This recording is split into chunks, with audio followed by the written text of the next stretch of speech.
Donald Trump's much anticipated tariff bombshell is here, and it's hitting India along with a host of other countries. 26% said Trump's own announcement. The fine print talks about 27%. Donald Trump once again described Prime Minister Modi to be his great friend, quote unquote, but then added a series of caveats to why he needed to slap India with this 26 or 27% tariff rate. I'm Barkha Dutt. You're with the Mojo Story. On the program today, that is the image of Donald Trump announcing his new tariff raj to the world. India has been slapped with a 26% tariff rate, though the fine print reveals the number to actually be 27%. Notwithstanding the bonhomie and the hugs experienced recently between the two men you see on your screen in Washington, Trump acknowledged that Modi was a great friend, but continued to argue that India had been extremely unfair, and this was actually what Trump calls a reciprocal tariff. There is geopolitics here, there is economics, and there is also domestic politics. Rahul Gandhi targeted as the opposition leader the government and demanded an explanation for what this tariff raj means for Indian interests. Remember, Minister Piyush Goyal was in DC to try and negotiate a better deal, but clearly that deal did not really work out. So domestic politics, geopolitics, the impact on the economy, but also some humorous moments, because when it's Donald Trump, how can you expect any different? Tariffs were also slapped on islands that have no human population, only penguins. Unfortunately, India has no such luck. We have more than 1 billion people who are waiting to see what this tariff raj means for the economy, but also what this means for Indo-US relations. Let me introduce our very distinguished panel today. A panel of experts as we look at all of these implications, wide-ranging implications. Padma Rao is with us, veteran journalist who spent decades pounding the pavement when it comes to foreign policy. Welcome, Padma, to the program. Also joining us is Ambassador Dr. Mohan Kumar, an academic and a veteran diplomat. Always a pleasure to see you after ages, sir. Welcome back to the program. John Lakshmi is here with us from the United States of America. He's a financial professional, but also a member of the South Asian Journalists Association board based out of the US. Good to see you, John. And also joining me is a man who knows a thing or two and then some about what the economics of all of this means. Former finance secretary, the author of two very successful books, Subhash Garg. Welcome everybody to the program. Let me get started with what Trump said about India. He had a lot to say about the world, but this is what he said about our country. Take a look. India, very, very tough, very, very tough. The prime minister just left, and he's a great friend of mine, but I said, you're a friend of mine, but you're not treating us right. They charge us 52%. You have to understand, we charge them almost nothing for years and years and decades. And it was only 7 years ago when I came in, we started with China charged them. We took in hundreds of billions of dollars from China in tariffs. And they understood, honestly. President Xi understood. He said, look, I understand. And the other countries, and they all understand. We're going to have to go through a little tough love, maybe. But they all understand. They're ripping us off, and they understood it. Right. So they're ripping us off. Modi's my great friend, but we've heard this script before. Ambassador Kumar, the point is that there were attempts to negotiate behind the scenes, and those attempts may still be ongoing. The only official word from the government right now is we're assessing this, we're studying it. India did better in terms of market response than much of the world, many of the countries that are hit by this. What's your first take? Looked at this through diplomacy. Trump has said it's coming. It's come. With Trump, what he says you get. He doesn't just say it for the heck of it. That's quite clear even with his domestic policy prescriptions. How do you react? Your first reaction, Ambassador Kumar? So thank you very much for having me. I think my first response is that it could have been a lot worse. So I tend to think that we've been treated better than many countries in Asia. Second point I would like to make is, for me, it is not irreversible. We are in the middle of negotiations, and I would like to believe that at least some, if not all of these things can be reversed. And the third thing that I would like to say is, very frankly, and I'm sticking my neck out, Barkha, India needs tough love. We have been acting protectionist for a while, and we are great reformers only out of compulsion, not out of conviction. If somebody forces us to reform, I am thrilled with it. So maybe we should convert the crisis into an opportunity and do the kind of reforms which should have been done long back. Thank you. So, Ambassador, tough love is the exact phrase that actually Donald Trump used. And you're actually saying, A, this is not the final number necessarily, and B, this is not bad. This is not all bad. Yes, I'm saying absolutely the same thing that you just said. I think we need to look at this as an opportunity. We are negotiating, so it's fine. I understand why our response is it's a mixed bag. We are still evaluating, we are still assessing. That gives me an indication that we are still talking to the Americans, which is good. I also think, by the way, I don't share the jingoism of a lot of people who say we should retaliate immediately because then you're getting yourself into a slippery slope. He will double the tariffs, and then what do you do? So we will get into details a little later. I'm sure, there's some sectors are going to be hit. I have no doubt about it, but we will talk about it. But when I look at what has happened to Vietnam, Bangladesh, and Sri Lanka, I cannot but feel relieved. That's a good point, Subhash Garg. Trump held up these images where the different tariff rates for all the different countries as it applied was revealed to the world. The Senate did manage to block for his tariffs against Canada, for example, right? But Ambassador Mohan Kumar is correct in pointing out that when it comes to other countries, he named Vietnam, he named Bangladesh in particular, we haven't done badly. But is there something that would concern you immediately for India's economic interests? Number one, Could be. these are not reciprocal tariffs. These are something different. The way they have worked out is, in my judgment, very simple. Divide the Americans' trade deficit by the imports, and the resultant number is what will give you the number, and half of that is what they have imposed as tariff. So there is no favor to India or disfavor to Vietnam or anyone. Vietnam exports much more, import is much less, and therefore they've been slapped with there is a difference of 92% that ratio comes to, and therefore 46 works out. So I don't think anybody should believe that he has been favorable to anyone. It's not case of India. It's favorable to anyone. But you said something very important, and there's a lot of commentary on this even on social media. Trump claimed that these would be reciprocal tariffs, that these were being reciprocated by America to countries who did not have a fair tariff regime towards the United States. You are saying these are not reciprocal tariffs; they've just been calculated on the back of an envelope, given trade imbalance. Just look at Vietnam, for example. The tariff for American goods is 7.5%. They have been imposed 46%. China is again about 5 to 7%. China has been imposed that high. So it has no relation whatsoever with what the tariff American goods are subjected in those respective countries. It is the trade imbalance, trade deficit America has. And by imposing these hypothetical, these are not tariffs, these are penalties. The American administration, Trump is trying to correct the economic order of the world, the manufacturing system of the world, that tomorrow on the thread of this, Vietnam or India or China for that matter will import as much as the deficit is today from America. America has nothing to export of that, though it is about 16% of the global manufacturing, but that import is much higher, so 28, 29% or 30%. And therefore, I don't think this will work. What it will work is, without being said, what is actually happening is that in this global economic order, post World War II, the developing countries, both the least developed countries as well as the developing countries, were given very high preferential tariffs.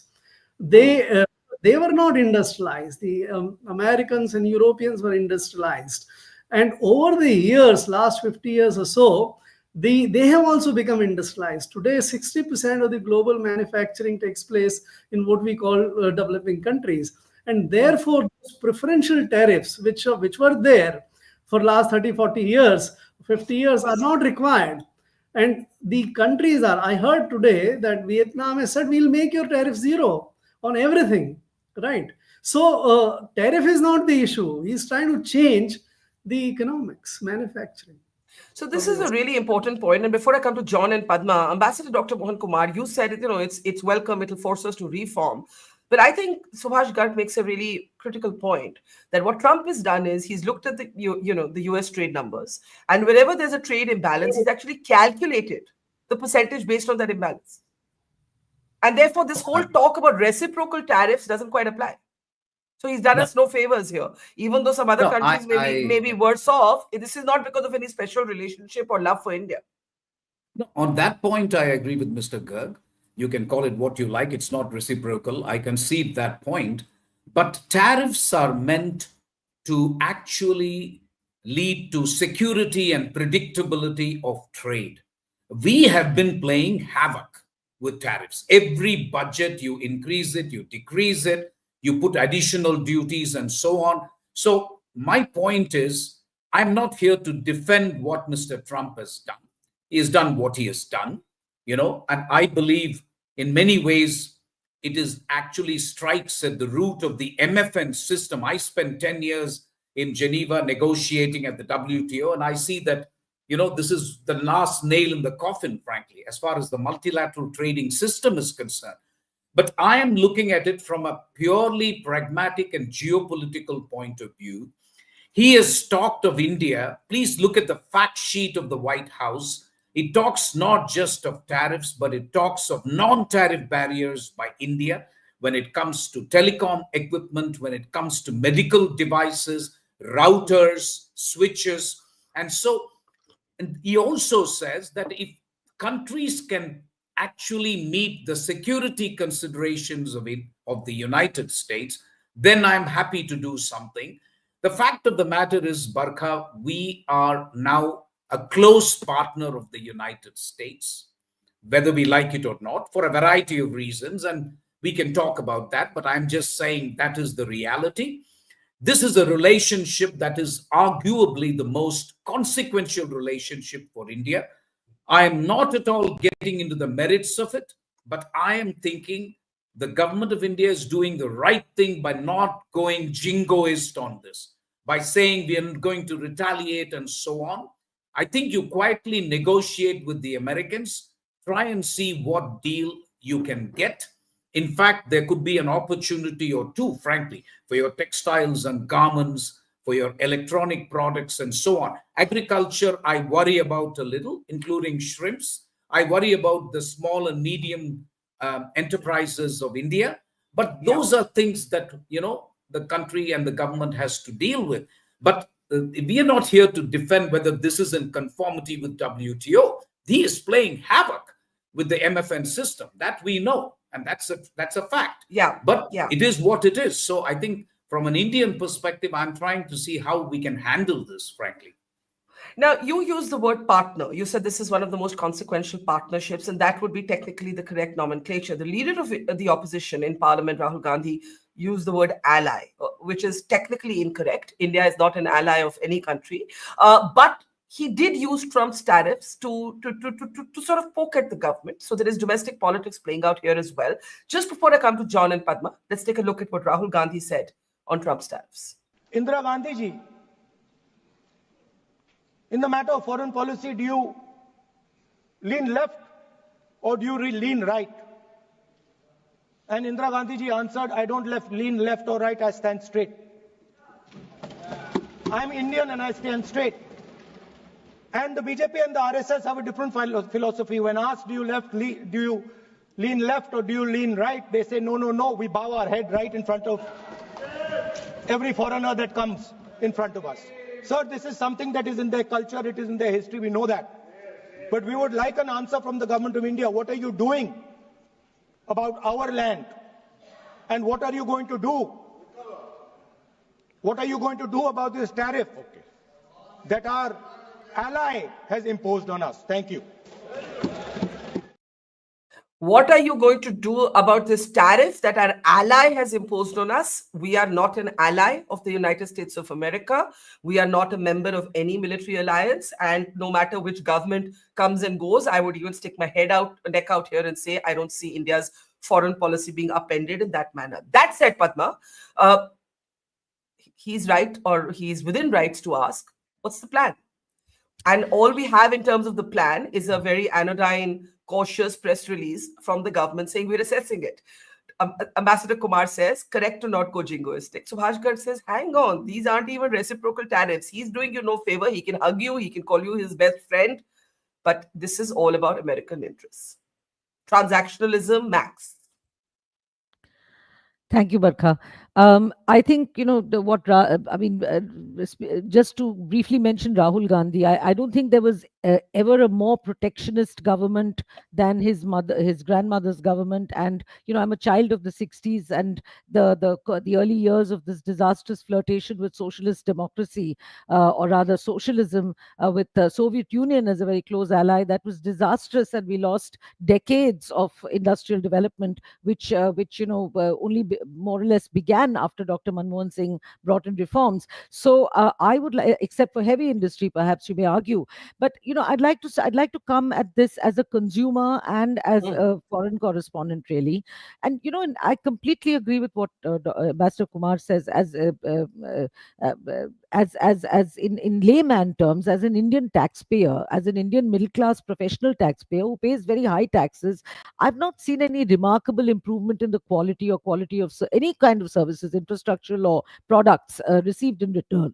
So I see these tariffs as an opportunity, both for the government of India, no matter of which political hue, to reshape many of the its policies, which have been hurting the rapidly growing Indian middle class and professional class, but also India's industry, which has for long suffered, most of all, Barkha, from falling short in comparisons to imported products, and the majority of consumers in India will agree with me. Now, as an observer of multilateral relations, I can't speak of tariffs really in economic terms or in terms of bilateral trade, because that's not my subject. But I can try and address the question as to whether these moves are linked to political, geostrategic, or diplomatic And relations. that is my question to you, Padma. Yes, That yes, okay, we are not other than Mr. Garg and Ambassador Kumar, and even John, who brings in a financial expertise. yeah, That's not your and my area, but we do look at yes, geopolitics, and when we yes, try and understand the impact of Trump, look, Europe is yes, ablaze yes. with debate. Markets are tanking around the world. Our markets are kind of okay compared to other countries, right? So So I'm so so glad we've you got to, touched yeah. Go ahead. Go ahead. I'm glad you touched upon markets, because that would have been the point I'm trying to make. Now one can ask, are these US tariffs fair? Are any tariffs fair if one country is bigger, stronger, richer than the other, right? And one could ask, is it fair that that this is an economic superpower, that it demands any kind of tariff parity or even near parity vis-a-vis an emerging power like India, right? Now, but just since Mr. Garg mentioned Vietnam, I'd like to mention Cambodia. Now, on this list which was released by the IMF and the White House, India's per capita income is 2,950 US dollars, right? And that of the US is $89,680. Now, India's is more or less on par with that of Cambodia, which is $2,960. And that is a country with whom the US trade deficit is much lower than what it is with us. It's only $12.3 million. Yeah. Now, it may sound skewered to an economist, but a layman at this point will ask, why is then the tariff imposed on India at 26% and that on Cambodia at 49%? Now, there are two reasons. One, obviously, and this is where the geostrategy comes in, and pure marketing also. Cambodia imposes higher tariffs on US goods than India does, and the US president's tariffs are based, as Mr. Garg says, on 50% of that amount, right? Another obvious reason is that US obviously wants to sell its products to India. It's India and not Cambodia, which is poised to be the world's third largest consumer market in 2027. Now, Right. since our average per capita income is unlikely to shoot up within barely 2 years, obviously the US will want to sell goods that are affordable for most Indians. Now, the question, fairness, No, Trump is a businessman. There is no fairness in trade and business anyway. And we have to remember that he views international relations through the same prism. Of course, now this will mean, as Ambassador Kumar says, that Indian companies will have to bend over backwards to match quality, to match other parameters of US goods and perhaps others who may impose sanctions along the way to remain competitive. And this will mean that many items being imported more cheaply from other countries right now may also dwindle in But sales because but US let's pick up. economies become, yeah. Yeah, So I think, let me bring in John. Let me bring in John on this point that you made. It's a great quote. Trump is a businessman first and foremost, right? That's how he's going to run the White House. That's how he's going to run domestic politics. Even the whole Elon Musk cut government spending, shutting down things. It's all coming through the lens of a businessman. How do I save money? How do I make America richer? That's the record. I want to end wars also, not from any point of principle or ideology. I want this country to be rich and therefore great again. John, your take. Well, thank you, Barkha. First of all, I think we are doing a lot of mind reading and characterizations that are totally flawed, in my opinion. You started the show by calling it a bombshell slap in people's faces. None of it is really true. India and other countries do business with America. America does business with India. And in business or anything else, and a very important thing for us to do is KYC. Know your client. India must know America as a client. To do that, all Indians who are involved in this discussion, debate, should first read a book called No Trade is Free by Robert Lighthizer. I've mentioned this book to people and they get turned off. They said, I'm not going to read it. Some people said, you must read the book. It's well written. It has very good arguments, charts, and show what the issues are. And then you should also know American history. American history, for the 250 years old country, for 2/3 of its history, we had only tariffs. We had no income tax. Tariffs were one of the main sources of our revenue, and tariffs were used to protect American industry and nurture them. The steel industry and others were able to grow. Cotton, tobacco, everything grew because tariffs were an important tool. We gave it up, and then when after the war, America did not become rich by industrializing. America built its own domestic economy by, first of all, the FDR's programs. We built America, and then during the Eisenhower term, we built the interstate highways, made the national economy into a very large economy, and then we built housing, a very big sector. It's about 10% of our economy. So industrialization is not the main thing here. It's growing one's domestic economy. India should not worry at all about these issues because India's dependence on American exports, not the services exports, which India is doing very well in, IT services and so forth. Industrial exports to America is very, very small. And if it becomes more expensive, India's economy is not going to be affected. India's economy is going to be affected by what India does to 500 million people who are looking for jobs. And India can follow the American model. India must rebuild itself. Infrastructure building is not about building fancy airports. You must build if I travel to India frequently, the highways are fine, but after you go away from the highways, the local roads are terrible. But here's my question to you. Sorry to butt in there, but here's my question, briefly, if you will, because I want to go around the panel again. Are you saying, given the history of the United States of America when it comes to tariffs, Trump hasn't actually broken the mold? And if he hasn't, what explains the exemption, for example, for a country like Canada, where he was, he keeps provoking them. He seemed, at least at the age of Trudeau, out to wreck that relationship. Well, are you examining this from America's point of view or India's point of view? I will always examine it from an Indian perspective, of course. India should not care about what America does to Canada, Cambodia, Vietnam, or any of those other countries. India's strategic relationship with America should be based on the fact that we are a very large importer of your IT services. You have earned over $3 trillion of foreign exchange reserves, largely as a result of exports of jewelry, gems, and IT services. We get a lot of students here. who do research. That's very important for you, Yeah. right? Those are the ones that India should. So this is an interesting point, John, because you're actually saying it's actually a non-issue, or it could be a non-issue. Shore up your own economy, and who cares what Trump is doing with the rest of the world? Let me bring in No, Subhash Garg first. well, I just want Sorry. to make one more point. The Yeah. Bonhomie is real. The relationship Okay. between America and India, both on a people-to-people basis, and at this time, the leaders get along very well. Okay. Okay. So let's Okay. proceed. Okay, Subhash Garg, you said that no favors. Just once again, Padma, come to you right after. You said no favors have been done. These aren't even reciprocal tariffs. And John Lakshmi makes the point that listen, every country in it for their own economy. Who cares?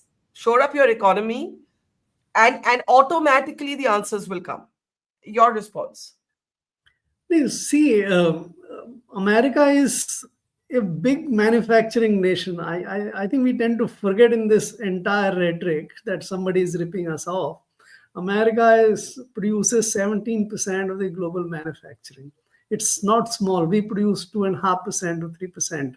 Right. So that is one thing. Second, I think I agree with Mr. Mohan Kumar that the protection which we have built around us, whether it's in the agriculture or whether it's in the industrial areas, actually is not serving us.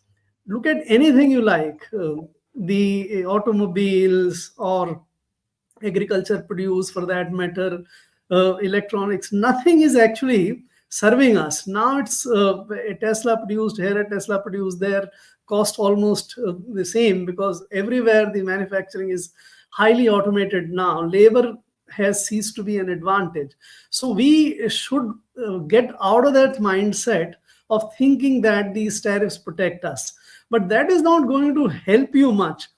Even if you reduce the tariffs to zero for American goods, as Vietnam has done it, as many other countries have done, the ask which Trump has is not that the tariffs will go away. I think the simple question to ask is, I think which Vietnam is asking them now, that I have zero tariff on American goods. What can you export to me? Right. Similarly, India, what you will export to us? There is no spare capacity in America to manufacture and export. They will have to rebuild something which they want to export. And rebuilding manufacturing in America is an impossible thing. So I don't think on the good side or merchandise side, America can export and close the trade deficit. What can happen is something like this, that since these tariffs will lead to very high cost of goods imported into America, the American buyers will stop buying from the world. That is one thing which is going to happen, and that might achieve what Trump is trying to achieve, that your difference in trade deficit or the trade deficit goes away. This is like killing yourself or spiting yourself or cutting your nose to set something right.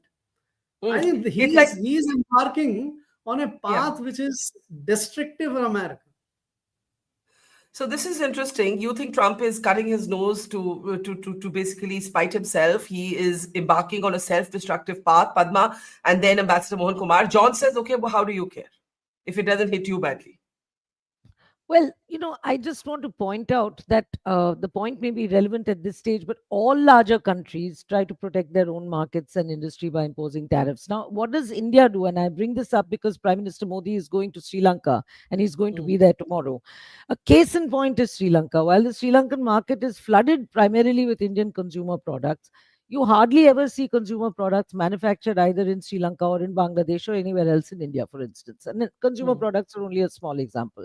So since we produce all these items, this is where this protectionism, which both Mr. Garg and Mr. Kumar and even I have mentioned before, comes in. We have zealously guarded and protected our manufacturing sector. And especially, and those sectors which are public sector undertakings, by imposing really heavy import duties, restrictions on the number of goods that some countries are allowed to send to us at all. Like in Sri Lanka, for instance, an analyst was saying that the number of goods that Sri Lanka can export to India are numbered, to the extent that if a pair of socks is exported to India, each sock counts as a separate item. And this was told in an interview by the chairman of the Sri Lankan, Indo-Sri Lankan, one of their commerce chambers. So I think, that we seem paranoid about giving also our consumer choices by allowing imports at reasonable prices from any country. We've not done that. And our industry has continued to rest smug and complacent because of this near market monopoly, except for very high end customers who can afford to buy, say, European or US products despite heavy taxes, heavy excise duties, and other add ons, Let which me all go into the state's pockets. So our quality and our R&D it has never been given an opportunity to improve because of this complacence. So that is why I feel that this yeah. protectionism must go, and the tariffs can't be such a bad thing. It might give us an opportunity to turn lemons not even into lemonade but to champagne. Okay, lemons into champagne is a delightful, delectable thought. But Ambassador Dr. Mohan Kumar, I want to argue this for 1 minute from the other side. There is such a thing as economic imperialism, some would argue, and no force in the world represents that better than China. So when we look at our own markets, it's one thing to be fighting the Chinese in Galwan, in Eastern Ladakh, in the high Himalayas. But we as Indians are confronted with Chinese goods now dominating many of our markets and actually shutting down many of our small industries. And there has been a lot of push and pull, including within this government, with the Swadeshi Jagran Manch, for example, an RSS affiliate. It's very against these policies. There have been other calls at other times saying when you have military problems with China, why are your markets still open for them? I think the question or the elephant in the room is, where's China? China is, of course, saying this is terrible, take it back. China's got a higher rate of tariffs. But there's also an expectation, because Trump is a businessman, that down the road, Trump could cut a deal with the Chinese. And where I slightly disagree with what Padma said is not because I believe in protectionism, but because complete domination of your markets does lead to kind of geopolitical influence. We can't be naive about that, Ambassador. So my own assessment is we are at a very, very interesting stage in geopolitics when we haven't been able to see Trump's cards vis-a-vis China. Trump has revealed his cards vis-a-vis Russia, vis-a-vis Europe, and vis-a-vis the Western Hemisphere. That's clear. But I don't know what he's going to do vis-a-vis China. And until Trump makes up his mind vis-a-vis China, I think India wants to keep its options open. I've used the term multiple strategic hedging, which is every country is hedging against everybody else.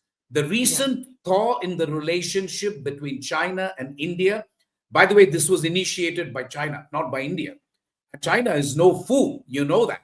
But that's because China doesn't know what Trump will do to itself. I mean, they are just also playing for time. So I think you're going to see this situation play out. My worry, I would pick up on one point you made, Barkha, and I think that's a very valid one. If Chinese goods find themselves blocked in the US and Europe for a variety of reasons, they will find their way to India. And that worries the hell out of me. I know the Ministry of Commerce well. I'm much retired now, so I think I can stick my neck out. We simply don't have the resources to actually impose anti-dumping duties, countervail duties, and stop Chinese goods. That worries the hell out of me. So you have a point when you say that we have this problem. But then on the other hand, the weaponization of trade has been happening for some time. It's not just Mr. Trump who has started this. This has been going on for a while. He has just taken it to a whole new level. That's all. Yeah. So I Yeah, would but conclude by saying that it's a waiting game that everybody is playing, actually.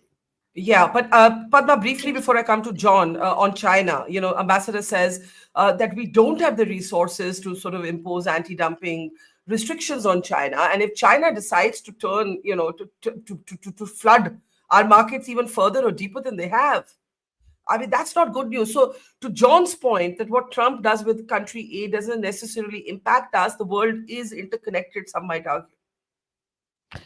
Barkha, China was always India's largest trading partner. It fell off that map briefly, and since 2024, China is back to being India's largest trading partner.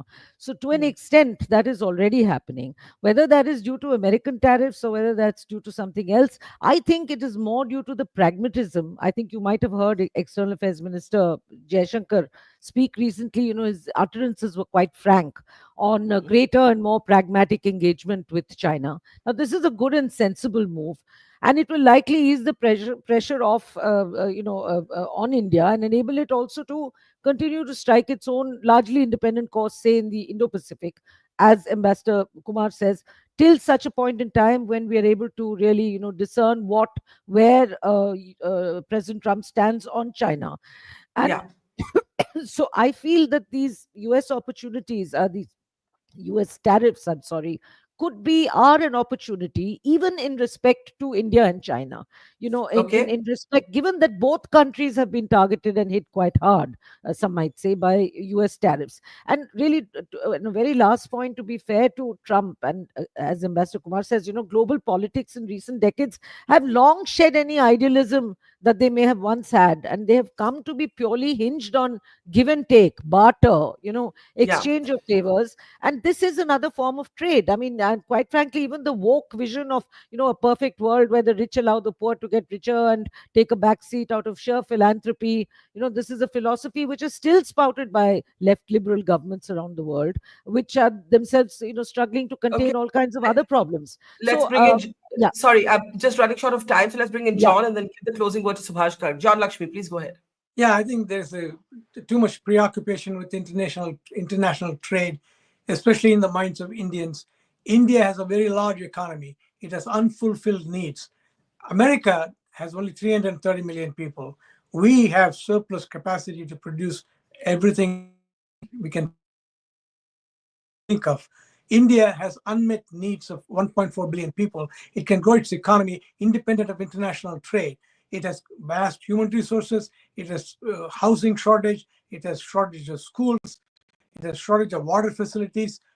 India can build its economy without worrying so much about international trade and its role in international, especially trade in goods. India already has a good position in the services trade, and that's good. You can build on it. And you amassed $3.5 trillion of foreign exchange reserves, and India is not really able to use it. Same thing is true with China. They're sitting at $5 trillion of foreign exchange reserves. For what? Got to grow. Okay. Subhash Garg, let me end by asking you this. Something that's an opportunity and something that concerns you at this point. See, we have to take into account the fact. The fact is that it's not a bilateral issue. America, India is not the issue. The issue is all of the world, because America is trying to reset its relationship with all of the world. So I don't think we can bilaterally deal with this issue and sort it out. We should think from how we, from global perspective, reset our trade relations. In the emerging economies of the world now, I see in times to come, next 10, 20, 25 years, the global tariffs will actually go away. World has become a single manufacturing entity now with global value chains, etc. Nobody is producing a product which is end in itself. And that world which is coming in will be a world which is without tariffs. So what Trump has started by doing, exactly reverse of that will probably be the outcome at the end, and we should be prepared for that. Well, one thing is for sure, I think there are uncertain times ahead, whether filled with opportunity or turmoil that will eventually lead to opportunity, we don't know. Subhash Garg is a prophecy for the world where tariffs should be or could be irrelevant. That's not the phase of the world that we're in right now. And as Ambassador Kumar said, let's see where the negotiations finally settle. There could be some industries that benefit and some that are hit. Volatile situation. That's all I'll say is the bottom line for this evening. Thank you so much, John Lakshmi, Padma Rao, Ambassador Dr. Mohan Kumar, Subhash Garg. It's been a pleasure to our audience. Thank you. See you tomorrow. It's great to see you here. Thank you for watching our work. If you haven't subscribed yet, don't forget to click the bell icon and subscribe to Mojo Story and support independent, robust journalism.